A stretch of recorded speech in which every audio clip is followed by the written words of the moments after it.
Yo, that Activision stuff is pretty jacked up, and today we're gonna talk about it.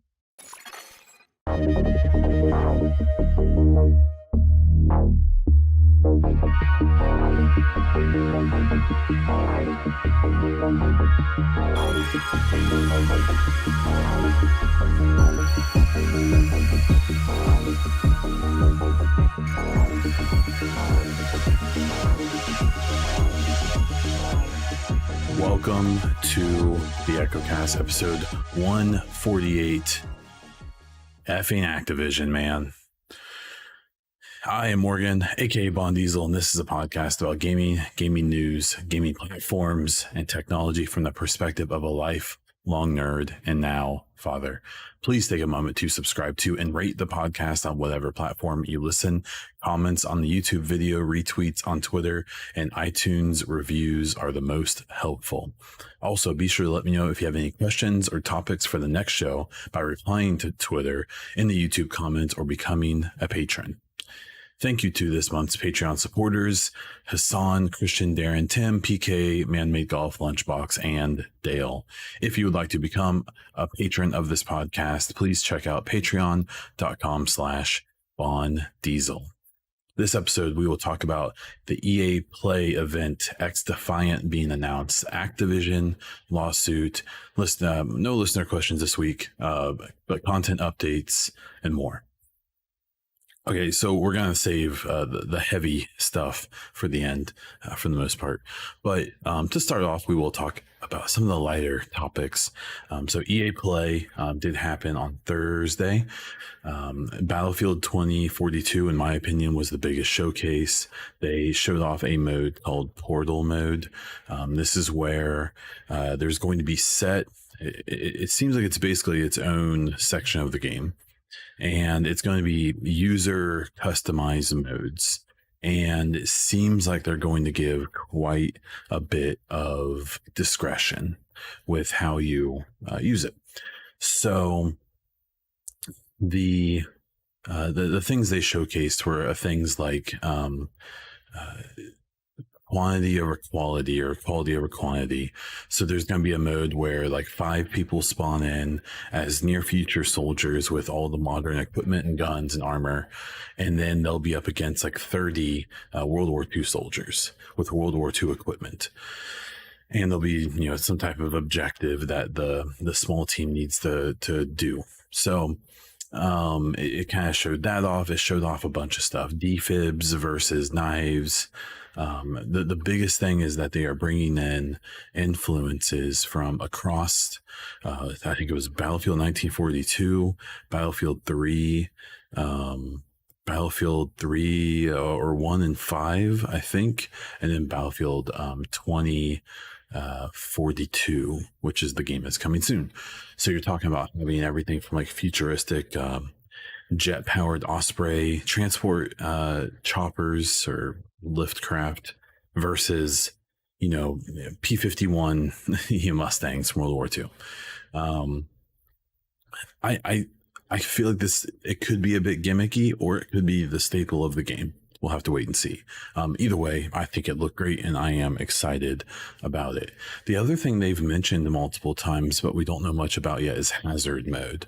I was watching Jeff Grubb's podcast and he seemed to drop some wink or hint that it could be an Escape from Tarkov-ish thing, is what he's heard. So the funny thing is about a game like Tarkov, if you took the development power and the quality, and especially Frostbite for Battlefield specifically, I mean, if you tried to basically make a Tarkov clone using Frostbite and using the resources that EA/DICE has available to them, in theory, it would be amazing. A lot of the issues that Tarkov has is that you can tell they're just not working with the tip top of anything. It's a lot of mediocre tools. I mean, they're using Unity, which they have done great with. They've done good things with it, but I'm under the impression that that's generally known as kind of a discount engine, and it has a lot of failings that gives it that reputation. So if this hazard mode really is going to be some type of like survival-ish kind of thing where you go in, you collect gear, you extract, you can use that gear in the next run, um, that would be pretty cool in my opinion. And I would love to see a Tarkov-ish game done by a AAA developer. So we'll have to see. But either way, the Battlefield 2042, it's coming here in a couple months. I'm super excited for it. I'm still actually kind of debating whether I'm going to do PC or Xbox. Currently, my Series X is probably a little bit more powerful than my computer. My computers are rocking a 1070 Ti, 32 gigs of 32 megahertz RAM, and Ryzen 7 2700 CPU. So yeah, we'll see. I just don't, man, the Battlefield games are just so dependent on gunplay, and having that mouse and keyboard, it's pretty clutch. The second part that I thought was notable about the EA Play was Apex Legends. I don't really have anything specific to say about it. They basically announced a new season, a new legend. The new legend looks super cool, very interesting and very unique. And yeah, I can't wait to see some actual gameplay of them because their whole concept seems very interesting. It's kind of an information getting legend, kind of an area control legend, which are both things I'm huge fans of in that game. So I will definitely probably be checking that legend out. But really the reason I wanted to highlight Apex was that game is just so well supported. It plays so well. I mean, it has its issues like any game does, but man, before I started the podcast, I saw someone talking about they were jumping on to play some survival and saying that, the best BR ever made, survival for Division. Survival is great, but it got very tired and old about 2 weeks after it came out. So props to the people who can still play it. But calling it the best BR ever is hilarity. It's, in my opinion, it's Apex, and it's a pretty far margin. Obviously, there's an argument to be made for Warzone, an argument to be made for Fortnite. Some people may even still make the argument for PUBG. For me, it's Apex. Survival could have been, because it was really the first in a lot of ways, survival for Division. But, it not getting literally any updates basically since release makes it kind of cringy in my opinion to say it's the best, but to each their own. The last bit was a quick teaser for Dead Space 1's remake. They're going to remake that game from scratch. It's going to be so at first people thought maybe it was going to be like Dead Space 4, but they did confirm after the show that it's Dead Space 1 and they're remaking it from scratch. So yeah, I'm sure it'll be similar to the first game, but they're probably going to change some locations, puzzles, maps, enemies, gameplay, hopefully try to keep that original soul of the game, but also look to expand on it with newer tech and newer mechanics and things like that. I personally was never in the Dead Space. It scared me too much. I don't do great with scary games, and that game is horrifying. But a more modernized version of it may speak to me a hair bit more. So we'll have to see. And that was kind of the gist of it. So I thought the show overall was fine. There were definitely some other games they showed off that I thought were interesting. They had, I think it was like Grid Legends, that in this weird like full motion video, very 80s and 90s ish for the storytelling, and seems like they're trying to push like a really deep story, maybe some RPG elements in this grid racing game, which itself looked incredible. So that may be something I keep an eye out on. I'm not a huge racer at this point. I used to be. The first game I played a ton on console was the first Gran Turismo. So, and Hot Pursuit and some of those games. So I'm definitely curious, but we'll have to wait and see how that plays out. The second story I wanted to talk about was XDefiant being announced. So Tom Clancy, it's a new Tom Clancy title. Ubisoft teased the announcement. I believe it was on I don't know, on Sunday, I think they IGN and some other people released some footage of a game. For those of us who pay attention to leaks and pay attention to things going on in gaming, especially around Ubi, there were rumors a couple months ago about a kind of Call of Duty-ish game that was going to involve the Division, Ghost Recon, and Splinter Cell. So that was revealed. So now we see that it's a hero shooter that has Call of Duty shooting mechanics and movement and so on, and skills and things like that. So hero shooter, I'm talking about something along the lines of like Overwatch. But instead of being so sci-fi, it seems like they're trying to ground it a little bit. So they basically portrayed it that it's eventually going to bring in a bunch of different franchises from Tom Clancy titles, probably other Ubisoft titles too, but they're starting off with Wolves from Ghost Recon, the Echelon faction from Siphon or Splinter Cell. I always confuse it with Siphon Filter, and then the Cleaners and Outcasts from the Division. The gameplay looks fun. It looks fast paced. I mean, it just looked like Call of Duty, to be straight up. It sounds like there's going to be like loadout making, and you're going to basically like pick a hero or pick a named character from these games and then customize them to your playstyle. I've been watching a bunch of podcasts and kind of gauging the reactions. The people who kind of rah cheer for everything Ubisoft does are excited, and props to them. I used to be one of you, and now I feel like I've got a bit more of a critical eye at this point. And so that's fine. I'm glad there's some people who are excited about it. But then kind of, I listen to a lot of podcasts, and so they present more of a like outside the crew, outside the club kind of viewpoint, where a lot of people I follow who follow me on Twitter and things like that tend to be kind of in the cohort of kind of Ubisoft super fans. So to kind of hear some of these perspectives from the outside, honestly, I kind of identify more with them. And the general feeling it seems like people have is like, why does this exist? Who were they trying to pull with this? So my assumption is that this game, that there's a bunch of surveys and metrics and stats that tell them a game like this may work. It may have an audience. But then like if you kind of break it down, so there's like a number of audiences this game could be shooting for. It could be shooting for the Overwatch audience. Okay. So that game is very stylistically different than what they're doing here. And even gameplay, it's much more bombastic and much more kind of out of reality, and with the type of characters it has and the skills they can use and so on. Not to mention there's an Overwatch 2 coming. So those people who are into that genre already have their game that's coming. So it's hard to argue that this game can really target them, or at least can successfully pull them, right? Okay, so who else could it be targeting? Well, it could be targeting the people who are fans of the games. So right now we have Ghost Recon, Splinter Cell, and Division.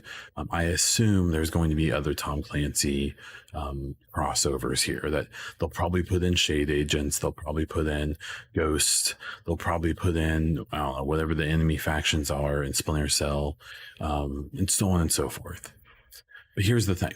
Like for me, I can't imagine the Ghost Recon community is so big right now that you're really trying to target them, especially with a game that has nothing to do with the franchise they like. I would argue Breakpoint and Wildlands barely cater to that community, at least the old school Ghost Recon community. And then now this is even more so, slicing that pie even smaller of the people who may be interested. Then you have the Division fans who, like, obviously most of the people I've seen who are interested take up that role, but it's kind of people who get excited about anything that's coming out from Ubisoft.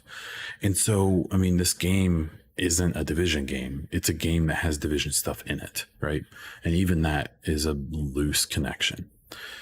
And then the last but not least is the Splinter Cell fans who, for years and years and years now have just been begging for another Splinter Cell game. And they just keep seeing Sam and Splinter Cell shoved into other properties, arguably much less prestigious properties like Breakpoint and Wildlands. Um, and it's I hate the term slap in the face because it's so lazy, but sometimes it seems like the best description, and this just seems like such a middle finger to the people who want another Splinter Cell game. um it's just interesting. I don't think that anyone, like, I don't think anyone was saying like I think Ghost Recon fans were probably saying, man, I'd love to get information about what's happening after Breakpoint. And I'm sure Division fans, I know myself, are curious about what's happening with Heartland and what's happening with Division 2 DLC content. And if there's even ever going to be a Division 3, which is in question, for reasons I'm not going to explain. I'm concerned that a Division 3 is never going to happen. And XDefiant is part of the reason. So I think XDefiant's going to be fine. I really don't have an issue with this game.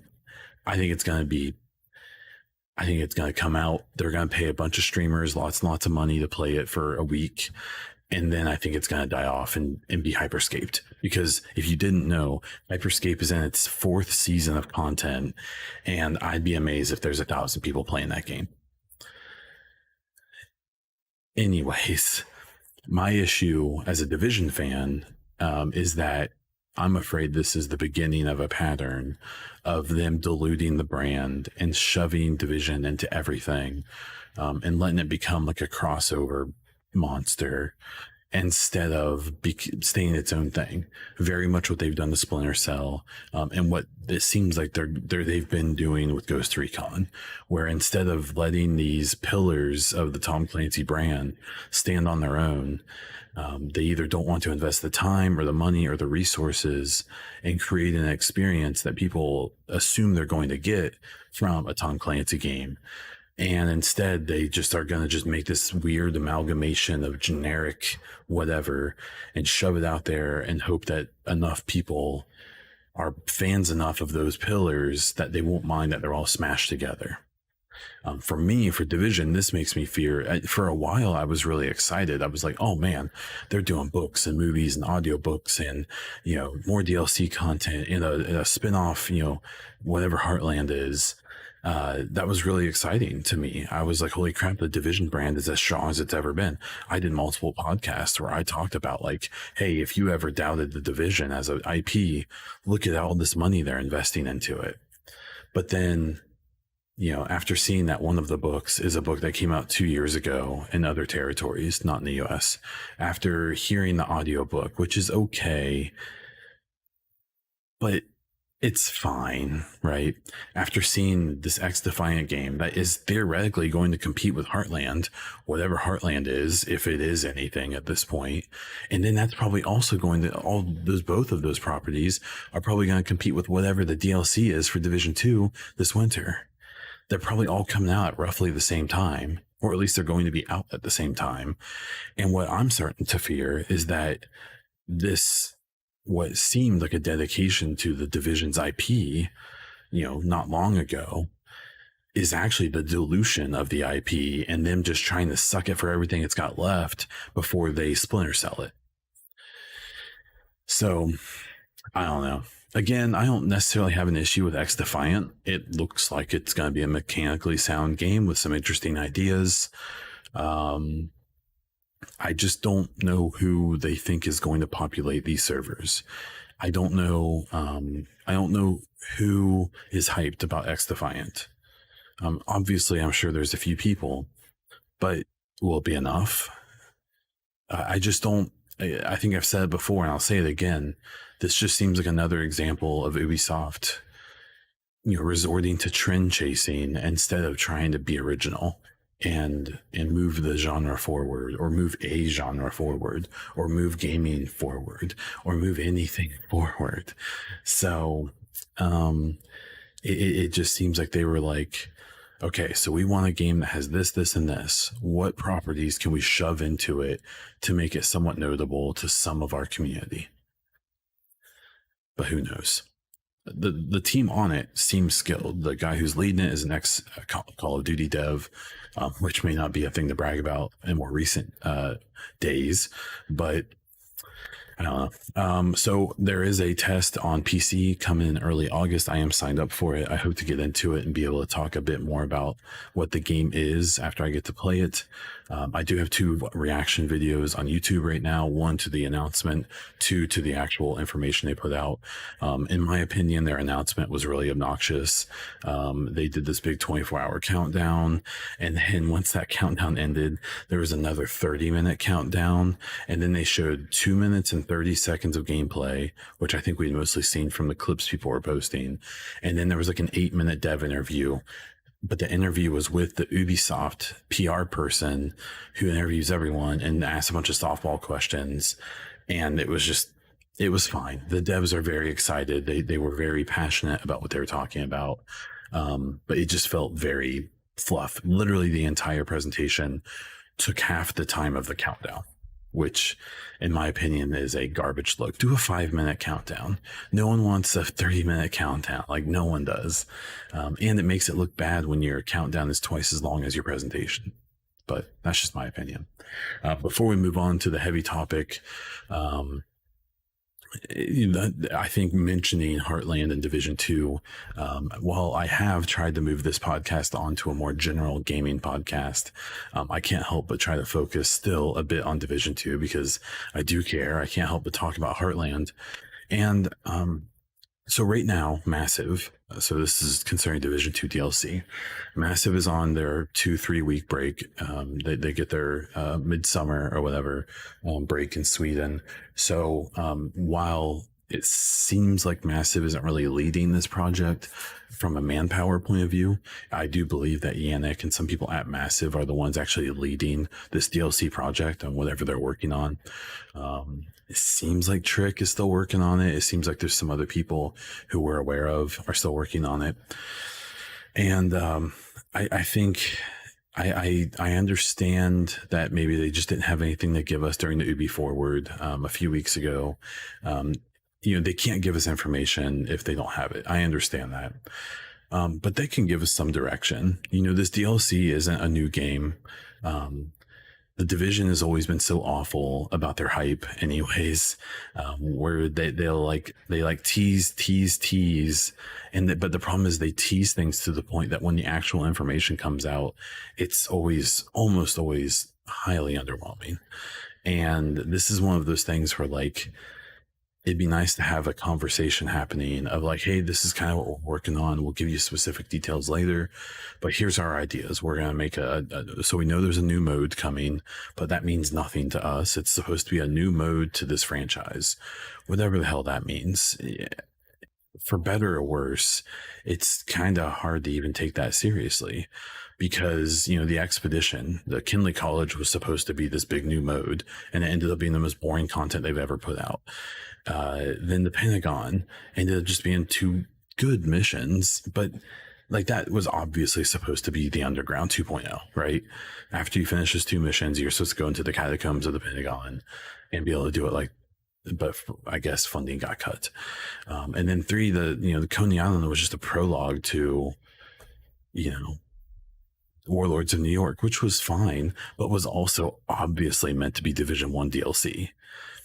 So it's just this thing where it's like, there's been hype. There's that cycle of hype and disappointment, hype and disappointment, hype and disappointment, which I often blame on the players. I often say that people hype things up too much.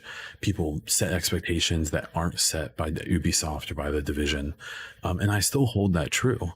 They haven't given us any reason to believe anything.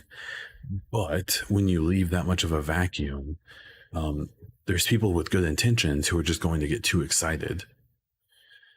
And then there's people with bad intentions. I mean, the Division just has some of the worst content creators I've ever seen from a clickbait perspective. And they just take full advantage of this vacuum of information. And they get people going, they get people all fired up, they get people all mad, and they use it to get clicks and get views, to get their 32 cents a video. And that's to blame partially on them not telling us anything. It's interesting. I think it's a bummer. I'm sure that we'll get some kind of information drop here in the next month or two, that will give us some indication of maybe what they're working on, when to possibly expect it. But until we do, this is talking about Division 2 DLC. I don't know. I find it really hard to get too excited or care until we know anything. And then Heartland, that's an even more extreme example. We know they did a big test. Obviously, there's not too much I can say about that, or even what Heartland is. I hope I can sooner than later. But it's just another thing that's just like, okay, like like there's not even hype at this point for it because there's just been silence and no one knows what they're getting hyped about. And that's the issue. I've seen people already speculating that Heartland is basically Division 3, or Heartland is survival mode, or Heartland is this, or Heartland is that. And that becomes from that same vacuum I talked about. That's been an issue with Division 2 and was an issue with Division 1 as well. The Division, until more recent months, was always, in my opinion, one of the most interactive AAA games with their community, but at the same time, they also didn't give them any useful information. So they were always present and doing state of the games and things like that, but they would always be so teasy about the way they would talk about things, or they would do a whole 30-minute state of the game and not give us any useful information. And God, now we don't even have state of the game anymore. That's all done. State of the game is not coming back. I hope people realize that. State of the game was really obviously from Division 1, that Ubisoft at some point was dedicated to this franchise, and then they blew it off for whatever reason. Someone new was probably put in charge of something. And State of the Game, like no other game does that, where for a long time they did weekly updates on the game. That doesn't happen with other franchises, not even as much as they did it, but that's gone now. And if that's not a sign of where we're at with Division, I don't know what is. I'm happy for the people who moved on. Hamish was amazing. Yannick and Petter and all the people, Ella and Taylor and everyone, they're all awesome. They were great.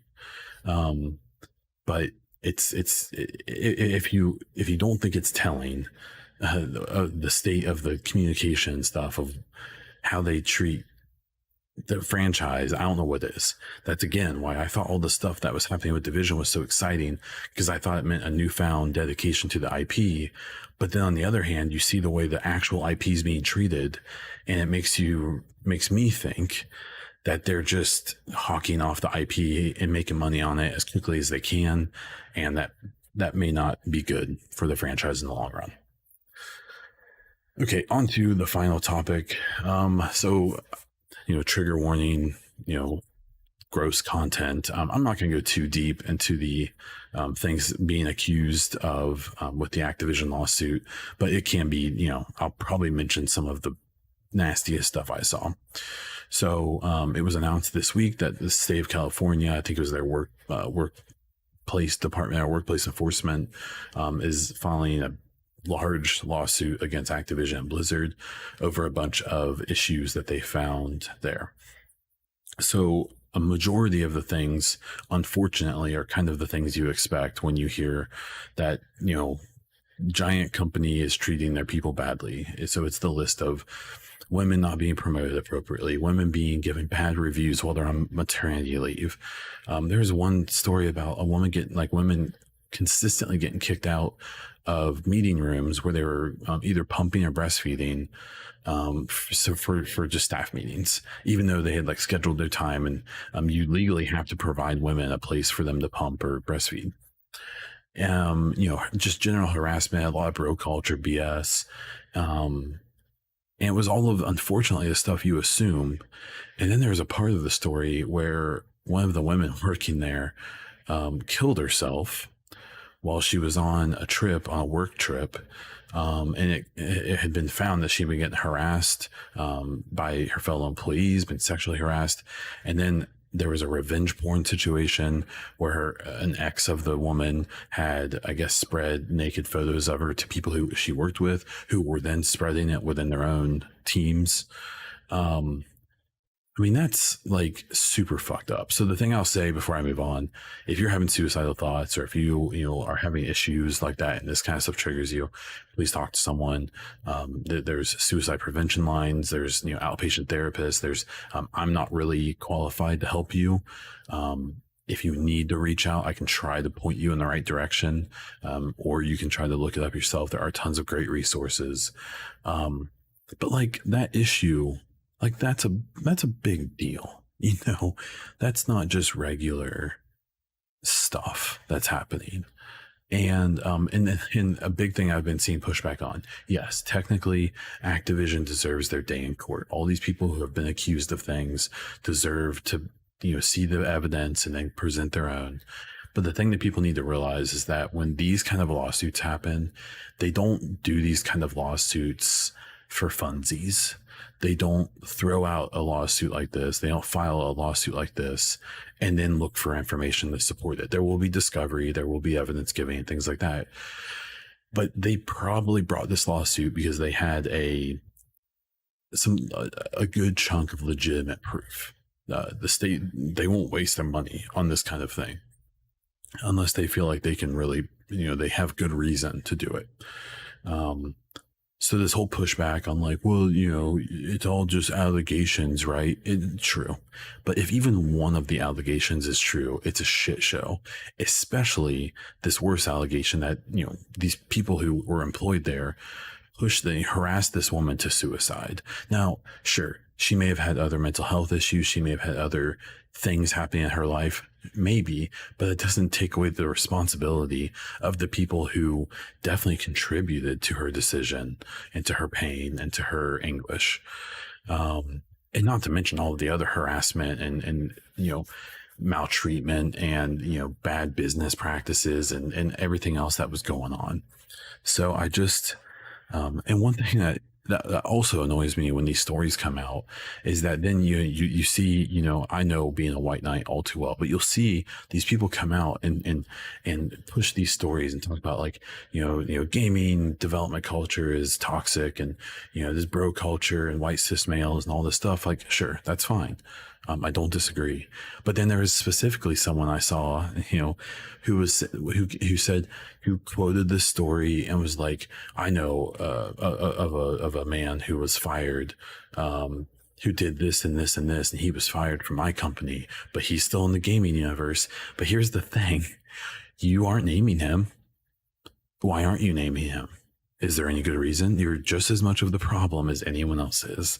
And so it's so funny. You see these people pushing the story and getting into the hype of it and stuff. And it deserves to be pushed. It deserves to be put out there and talked about and put in front of as many eyes as possible. But then if the same people who are pushing this story also are hiding the names of people who they know are abusers just because they don't work with them anymore or whatever, and that seems like an even better reason to throw them out there. It's just so frustrating seeing one person say, if you see something, say something, and then see them also say, I know this guy who did this stuff, but not name him. That's such bullshit. It's such self-protective bullshit. But yeah, so if you can handle it, if it's something that won't hurt you to see or read, I highly suggest reading the extent of the allegations that were proposed here. I probably didn't even get to the worst of them, obviously, probably besides the person who took their own life. So it's just awful. Like, it's just so gross. And then I also see people being like, well, let's boycott Warzone. Like, come on. Sure, go nuts, but that's not going to do anything. What is going to do something is making sure they're accountable, making sure that people with a presence call out names of people who do this shit, say it loud, and make sure people know. And don't, get your good feels from people by saying that, oh yeah, I've seen someone do this and that was awful, but not say who they fucking were. People with a platform like Greg Miller and these people who have millions of followers have to push this shit and say, like, I don't care if they boycott the game or not, because I know that's not going to do anything. But if they drag these companies' names through the dirt on top of this lawsuit, which unfortunately will probably get arbitrated into some slap on the wrist, the people with a platform can't just, virtue signal. They can't just white knight it on Twitter. They have to actually do something to try to help actually hold people accountable, to hold companies accountable, to hold their peers accountable. It's all well and good to call out one of your peers without saying their name to make yourself look like a good guy for noticing the bad shit. But if you don't say who they were, if you don't report them to the people necessary, if you don't tell their new, someone at their new job, like, hey, you better watch out for this dude or this lady, it's just I don't know. This whole story really bothered me because I'm a man who works in primarily female job. So I've been a social worker for most of my professional career since 2010.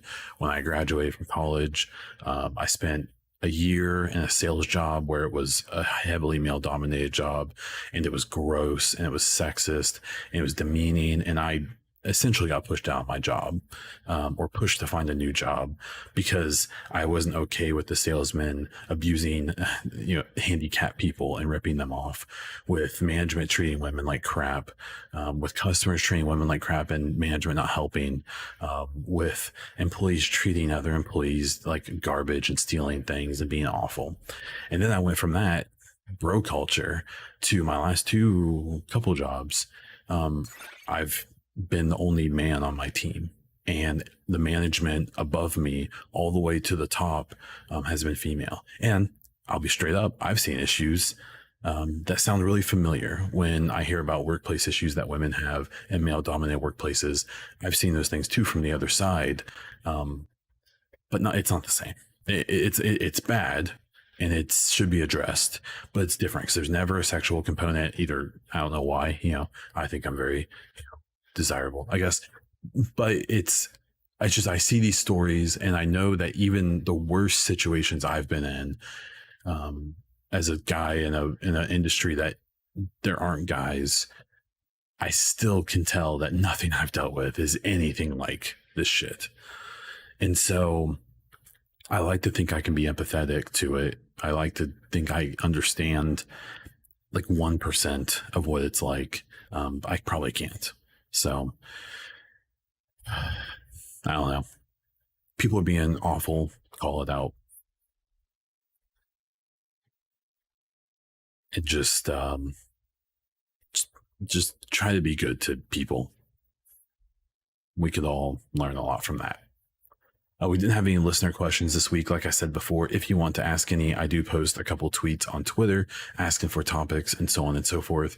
If you are listening to this on YouTube, you are welcome to give your opinions or topics or questions in the comments. And if you become a patron on my Patreon page, you can ask questions on there or message me or whatever. For some content updates, I have started streaming a bit again. I'm going to try to do 2 or 3 times a week. Follows on the channel are appreciated the most. People stopping by and saying hi, bits, subs, donos, all of that stuff is great. It's never obviously required, but I do try to pretty consistently upgrade my tech and upgrade my everything to try to make, when I make content, make it higher quality. As for content, I'm going to start a playthrough of Death's Door tonight, actually. I'm going to start playing The Ascent and Microsoft Flight Simulator next week when they come out. And I still want to make Escape from Tarkov try to work on PC. I also want to start doing at least some type of Division 2 playthrough again. And that's where we're going to wrap it up. So I am Bon Diesel on Twitch, where I stream here and there. You can check out my Twitter at Bon Diesel or at the EchoCast if you want just straight gaming news without much of my opinion injected. If you want some cool EchoCast or Bon Diesel merch, check out streamlabs.com/Bon Diesel.